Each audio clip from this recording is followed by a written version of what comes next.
Olá, turma, tudo bem? Então, voltando aqui a mais uma aula de alcenos e alcinos, né? Vamos continuar falando de alcenos, só que dessa vez nós vamos falar sobre a estrutura e a síntese dos alcenos, né? Como é que nós podemos analisar a estrutura dos compostos alcênicos, beleza? Vamos lá.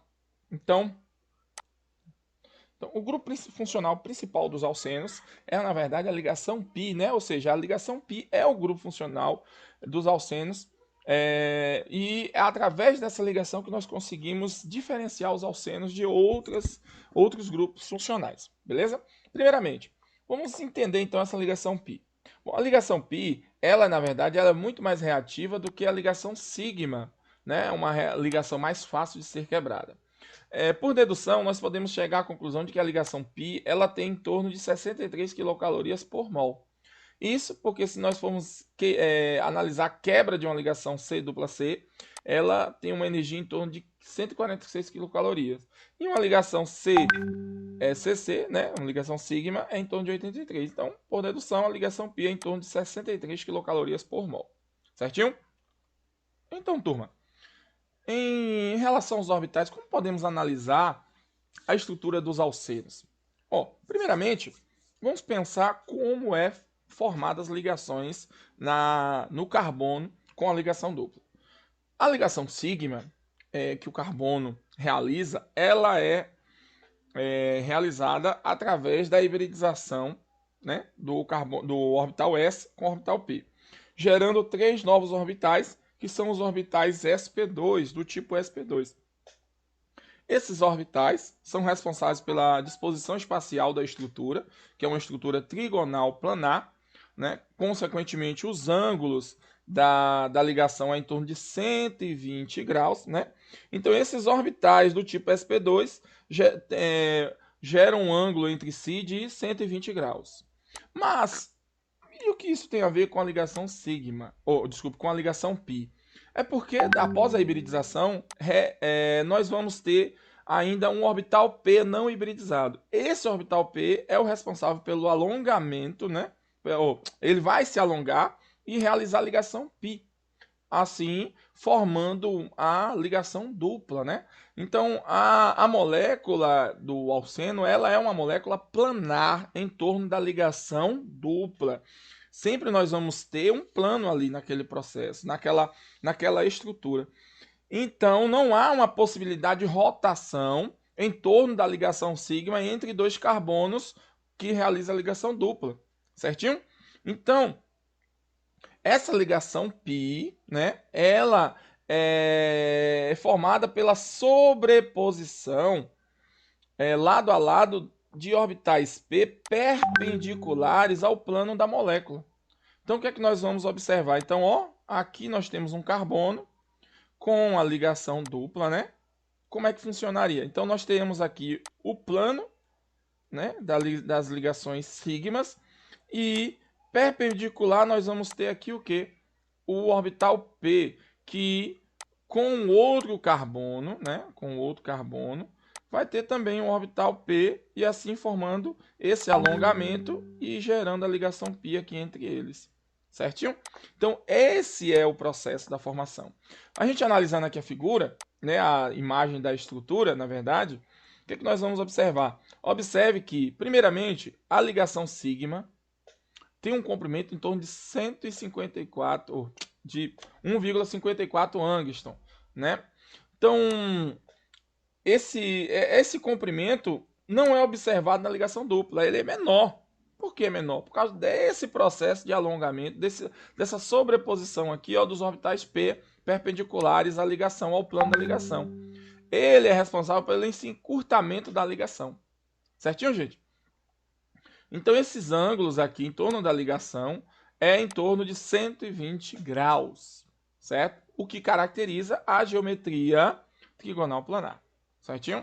Então, orbitais híbridos têm mais caráter S, por causa da sua natureza. Ele é mais volumoso, mais cilíndrico, e que permite a sobreposição dessas ligações.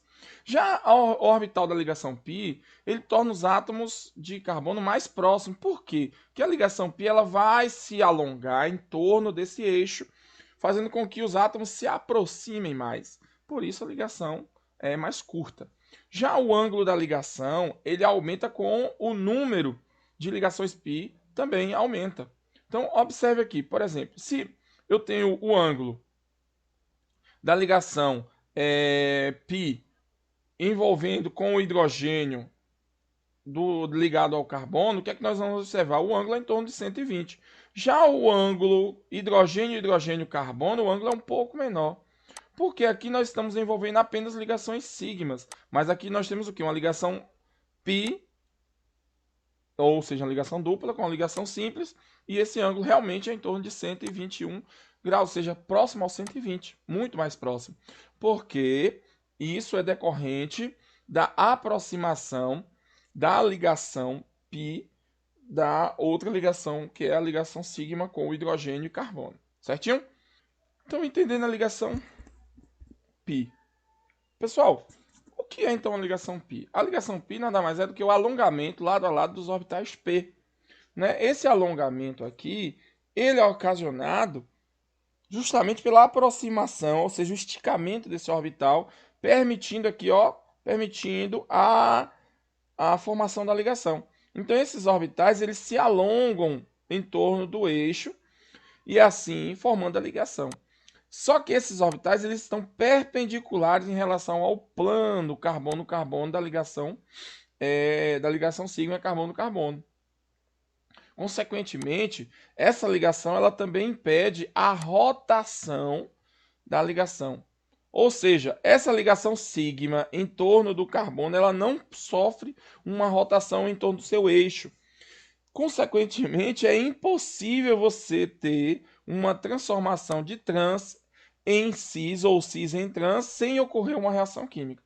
Então, esse processo de conversão de uma cadeia cis em uma cadeia trans não é possível sem ocorrer uma reação, ou seja, uma quebra da ligação π. Certinho? Então, a ligação π impede a rotação em torno do eixo da ligação sigma. Beleza? Então, pessoal, o que vem a ser esse termo cis e trans? Para a gente entender plenamente isso, vamos pensar o seguinte. Ó, primeira importância disso. Grupos semelhantes do mesmo lado da dupla, o alceno é cis. Então, vamos pensar como é que funcionaria isso. Ó, primeiro, vamos pegar uma ligação dupla aqui. Né? Vou pegar a estrutura do but 2N, certo? Vou pegar aqui, ó, but 2N. Então, vocês já coloquem aí na estrutura de vocês, ou seja, escreva aí no caderno, faça aí essa representação para poder entender melhor, né? O but 2N, certo? Esse but 2N, o que é que nós temos? Carbono 1, 2, 3, 4. Carbono 1, carbono 2, né? Tá vendo aqui aqui eu tenho carbono 2, então but 2N. A ligação dupla está aqui, né? Então, vamos lá, vou apagar aqui para poder não atrapalhar. Vamos voltar aqui, vamos lá. Voltar com a caneta. Pessoal, se nós formos traçar aqui, ó, um plano, vou mudar a caneta de cor aqui para vocês entenderem melhor, né? A cor da tinta eu vou botar preto, né?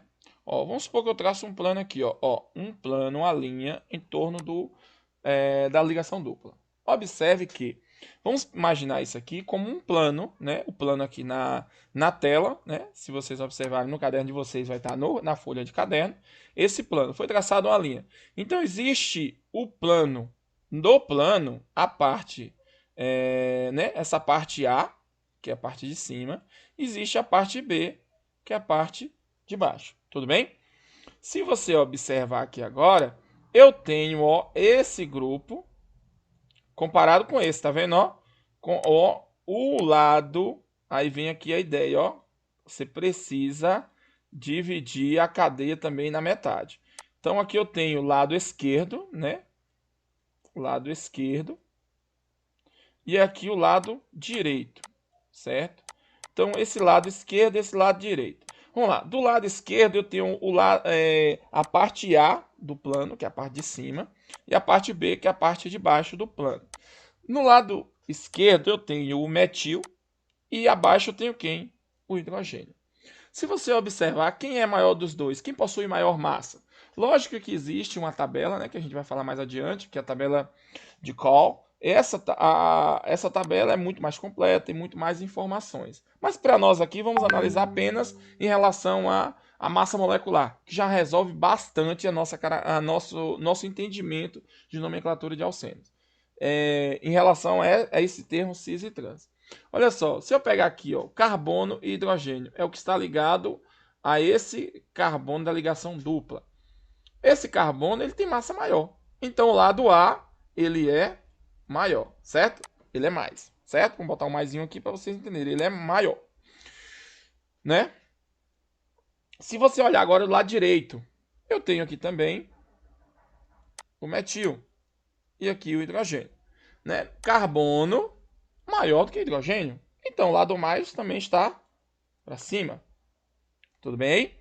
Pensando agora, vamos escrever novamente essa estrutura, só que um pouco diferente. Vamos lá. Ó, carbono, dupla carbono, metil, certo? Hidrogênio. O meu 3 ali ficou meio feizinho, mas não tem problema não. Hidrogênio, aqui agora eu vou inverter o lado, ó, tá vendo? Ó? Metil agora cá embaixo. Né? Mudando de cor aqui novamente. Tracei a linha, ó. Tracei a linha em torno do eixo. Tracejei para dividir a molécula no lado esquerdo, lado direito. Lado esquerdo, ó. Lado esquerdo, lado direito. E aqui eu tenho a parte A, que é a parte de cima, e a parte B. No caso, agora vamos analisar hidrogênio, metil. O mais está para baixo, certo? Agora aqui, o mais está para cima. Aí quando a gente analisa separadamente, observe, aqui o de maior massa está para o mesmo lado. Então o que é que significa esses grupos semelhantes nesse aspecto, em termos de massa, né? Semelhantes. O que é que a gente vai ter aqui? Então esse aqui é cis. Lados opostos, esse aqui é o quê? Isso é trans. Observe, gente, que o simples fato de alterar a disposição do grupo ligante ao carbono com a ligação dupla já mudou a forma de analisar. Ou seja, agora um é cis, o outro é trans. Então, na verdade, esse termo cis e trans é nomenclatura. Então, posso dizer claramente que um é diferente do outro, ó. Então, eles são diferentes. Esse camarada aqui, ele é trans. E o de cá é cis. Então, são diferentes, são compostos diferentes. Tanto que nós temos naturezas diferentes. Analisando esse composto aqui, ele é apolar, né? Esse é apolar. E esse de cá é polar. Então, só por isso daqui já dá para analisar que esse composto, o cis, ele é mais reativo do que o composto trans. Certinho, gente? Provavelmente vocês já ouviram falar desses termos cis e trans. Ouviram falar na mídia, quando fala de alguns alimentos que fala é zero de gordura trans. Na verdade, está sendo dito aí que a gordura, né, a gordura que é insaturada, ela tem a ligação dupla. E essa ligação dupla, se não é trans, ela provavelmente ela é cis. Por que essa diferença? Porque o cis e o trans possuem reatividades diferentes. O cis é muito mais reativo do que o trans, se comparados de mesmo tamanho, mesma molécula. Certinho? Então, quando a gente analisa grupos semelhantes do mesmo lado, ó, do mesmo lado, significa do mesmo lado da dupla, significa que ele é cis. Se ele for no caso em lados opostos, como é o caso aqui, ó, lados opostos, a ligação ela é o quê? Ela é trans. Certinho, gente? Os cicloalcenos, eles são cis. Ah, mas não tem cicloalceno trans? Tem sim, só que a estabilidade deles é muito alta. Então, eles não são estáveis e é difícil você manter. A não ser que você tenha uma cadeia muito longa que consegue sofrer a deformação. Na verdade, a cadeia ela sofre uma deformação em sua estrutura, permitindo a existência do trans. Só que é muito difícil para cadeias pequenas, somente cadeias longas com 8 carbonos ou mais. Certinho? Então vamos lá. Continuando. A nomenclatura cis e trans ela também é substituída por EZ. Mas essa nomenclatura EZ ela geralmente é mais aplicada a compostos mais complexos, né? Com cadeias mais complexas de serem analisadas. Tanto que as regras aplicadas são diferentes. A gente usa principalmente as regras de call. Né? Esses três camaradas aí que desenvolveram um conjunto de informações que permite estabelecer regras para dar prioridade ou escolher aquele grupo de maior prioridade na ligação dupla. Como nós vimos na ligação cis e trans, ou seja, na estrutura cis e trans, só a massa molecular já resolve nosso problema, ainda mais para o nosso conhecimento aqui, certo? Mas no EZ precisa da tabela das regras de call dessa tabela, né, estabelecida. E que envolve muitas outras informações. Contudo, para o nosso curso, né, o nosso curso de alcenos e alcinos aqui, nosso curso de alcenos, vamos aplicar apenas a massa molecular como informação necessária para entender a prioridade do grupo, certinho? Para nós aqui é suficiente. Vamos lá. Aí vem, qual a diferença de E e Z? Primeiramente, o E e o Z nada mais é do que a mesma ideia, mesmo sentimento que você pode ter quando você analisar cis e trans, você vai ter com E e Z. Não há diferença nenhuma, né? A única diferença é que os grupos são mais complexos, né? Mais difíceis de serem analisados. Vamos lá. Se o grupo prioritário estão de mesmo lado, o nome é Z, certo? Se estão de lados opostos, aí a gente utiliza a nomenclatura E, certo?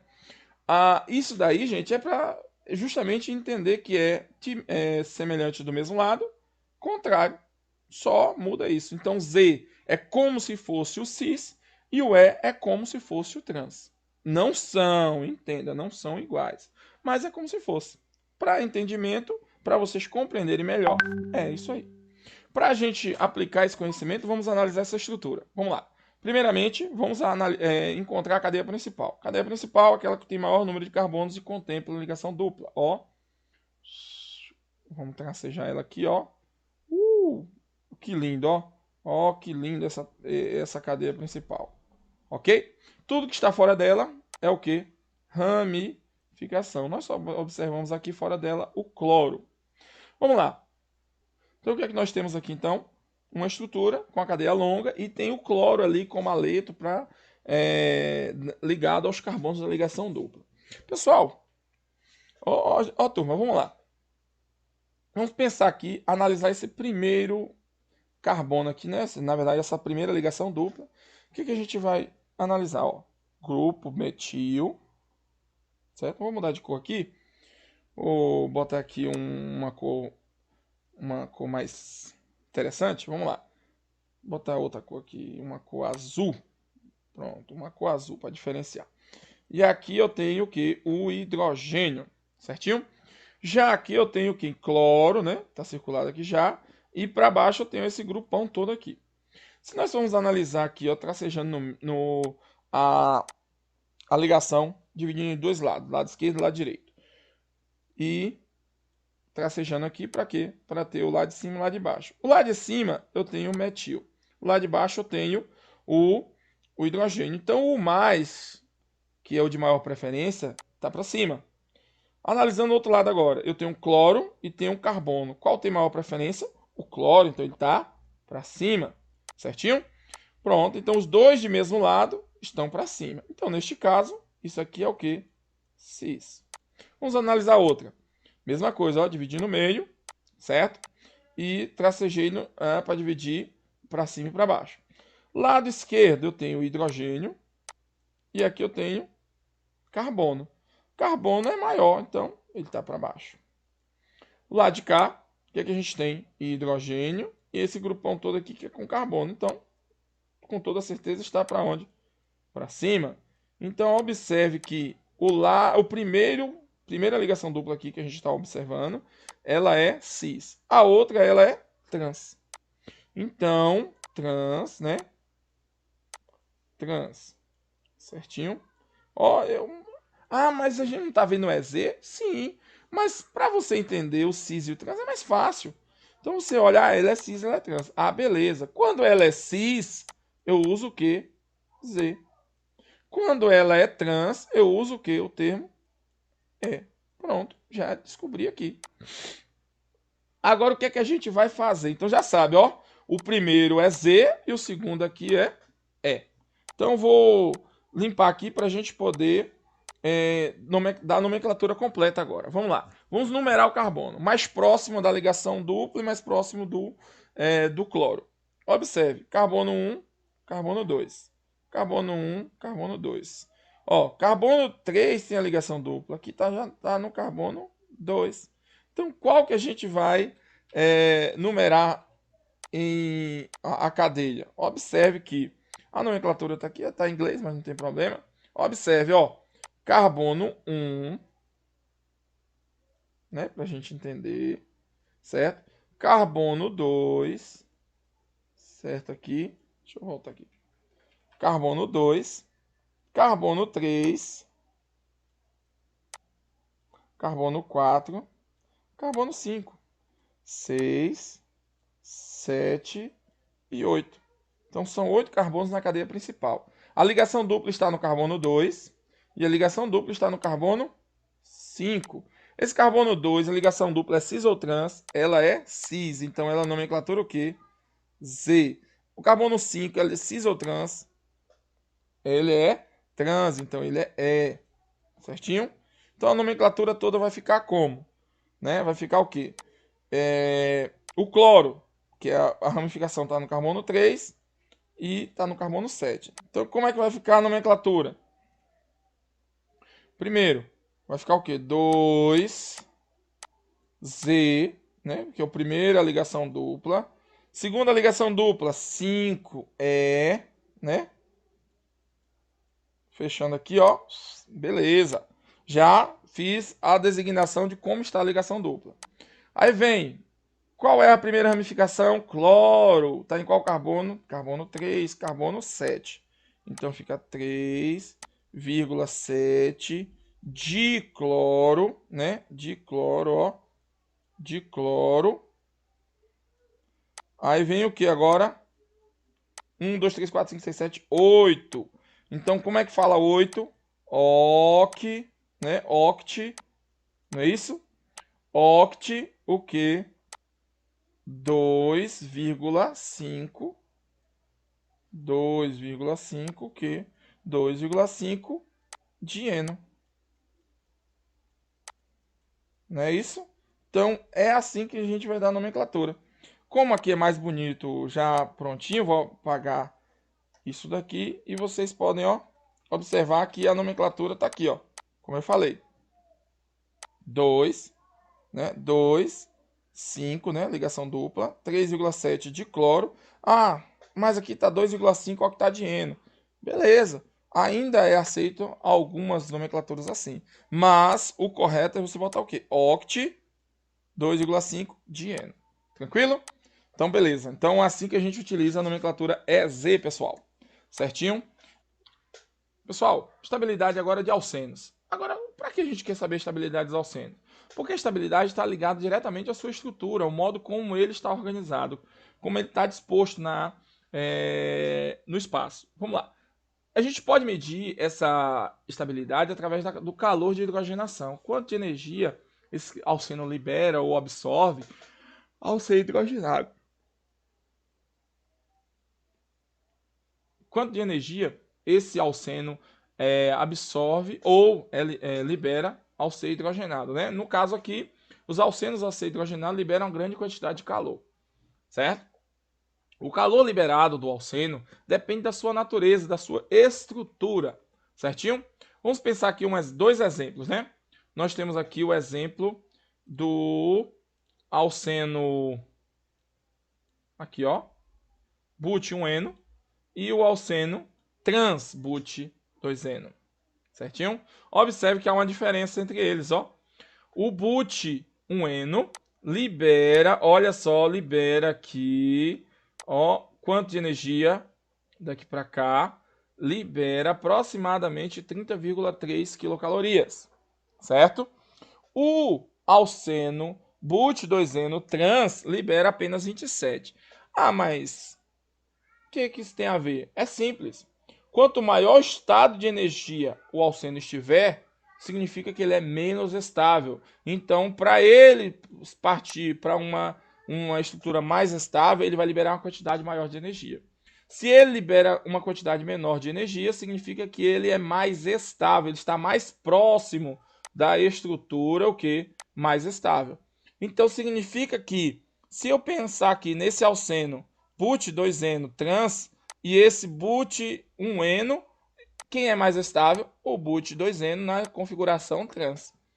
O but1eno, ele é muito mais reativo, então essa disposição espacial faz com que o alceno but1eno seja muito mais reativo do que o alceno but2eno na configuração trans. Daí a gente entende que a estabilidade depende muito do tipo do substituinte, como é que os substituintes estão dispostos na ligação dupla. Então aqui, pessoal, ó, aqui a gente tem o quê?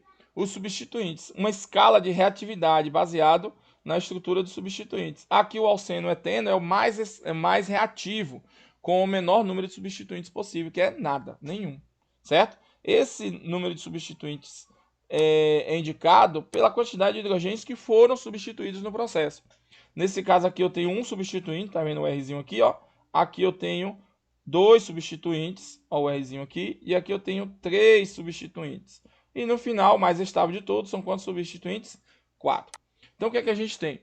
Alcenos com maior número de substituintes são mais estáveis do que alcenos com menor número de substituintes. Tranquilo? Então o que é que a gente tem a escala aqui?